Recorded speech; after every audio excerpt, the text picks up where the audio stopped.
అమితాబ్ బచ్చన్, కమల్ హాసన్ వంటి దిగ్గజ నటులతో పోటీగా బాక్సాఫీస్ బద్దలు కొట్టే సత్తా ఉన్న సూపర్ స్టార్ రజనీకాంత్ భారతీయ సినిమా చరిత్రను తిరగరాస్తారని అభిమానులు కాస్టింగ్, టెక్నాలజీ ఎఫెక్ట్స్లతో అంతర్జాతీయ ప్రమాణాలతో కూలీ మూవీ గురువారం ప్రేక్షకుల ముందుకు వచ్చింది. లోకేష్ కనకరాజ్ డైరెక్షన్లో రూపొందించిన చిత్రం కూలీ.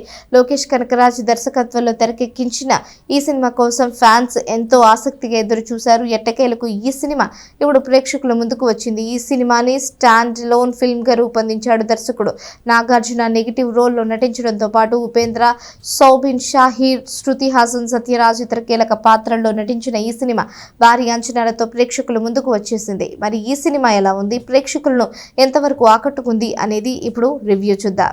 సైమన్ అనగా నాగార్జున విశాఖపట్నం పోర్టును 99 ఏళ్లకు లీజుకు తీసుకుని కింగ్ పిన్ లాజిస్టిక్ పేరుతో బంగారంతో పాటు లగ్జరీ వాచ్లను స్మగ్లింగ్ చేస్తూ ఉంటాడు. అతని కోసం పనిచేసే దయాళ్ అనగా సౌబిన్ షాహీర్ దయా అనేది లేకుండా అరాచకం సృష్టిస్తూ ఉంటాడు. ఇలాంటి క్రమంలో సైమన్ కోసం పనిచేసే రాజశేఖర్ అనగా సత్యరాజ్ మరణిస్తాడు. అయితే అది సహజ మరణం కాదని భావించిన దేవ అనగా రజనీకాంత్ ఆ మరణానికి కారణం తెలుసుకునేందుకు రంగంలోకి దిగుతాడు. ఈ క్రమంలో రాజశేఖర్ను చంపింది ఎవరో తెలుస్తుంది.